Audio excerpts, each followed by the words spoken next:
Well, grief hangs heavy over the Vaal area, of course, as families and communities alike come to pay their last respects to those who've lost their lives in that tragic Vanderbijlpark crash. 3 learners will be laid to rest today. That joint funeral taking place. They died following that tragic Vanderbijlpark crash, and it's being held in Sebokeng in the Vaal area today. That joint funeral will be attended by Gauteng Premier Panyaza Lesufi at the Saul Tsotetsi Hall in Sebokeng, and that will be of the grade 12 and 8 learners from Hoerskool Vanderbijlpark, Thato, Moetjie and Bokamoso, Mokhobo. That's also alongside Ofentse Jayden Vinger, a grade 1 learner who was attending Oliver Large Primary School. Let's cross back to Lopang, Alamu now, who's perhaps going to just give us an update as to what's happening as we edge closer to that program that is set to start around 9 a.m. this morning. Lopang, a very good morning. I dare say good morning once again. What is happening on your end as we continue to monitor that funeral procession?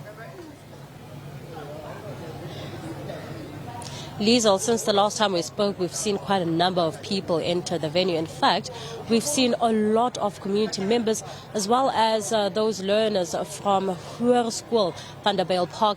And that is exactly what a number of people have been talking about throughout this entire week, the support that this particular community has given to the grieving families. They say that it is really something commendable done by this community, and it's something that we've seen throughout the week from the time that that tragic accident took place on Monday right up until today. In fact, some learners even traveled all the way to other provinces to support their classmates who are having those private funeral services.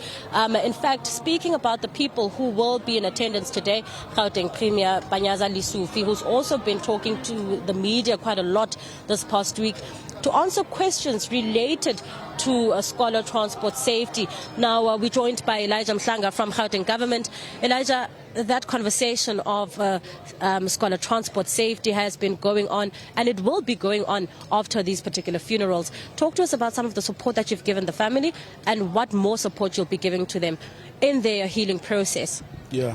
Thanks so much. I think first and foremost, we just need to continue to convey our condolences to the families. It's been a very difficult week. We saw people breaking down when they remembered how their children died, which is very, very sad. But immediately after that, we saw huge support coming through from different organizations, corporate partners in the private sector, as well as the public sector. So the families have been really supported. In fact, we are humbled by the support that we've seen. We haven't had to spend any money because of the support that came through from different companies. So we are grateful for that support. In terms of scholar transport, we have been running a campaign on this matter for some time now. In fact, the MEC for Transport already started in December highlighting issues around scholar transport safety, just setting the tone for the year that was to come, which is this January. And it's exactly in that month of January, hardly a few days after schools opened, that we had this accident happening.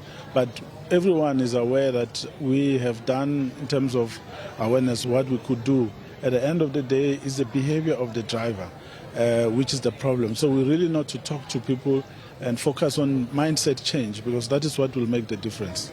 Elijah, thank you so much for your time. We're going to leave it there for now as we continue to track the story. Liesl, you'd heard that you'd understand Elijah really explaining the fact that it really also does boil down to the drivers' behaviors on our roads. We leave it here for now as I link to our colleague Neria Hlakutsa, who's on the other end of the venue.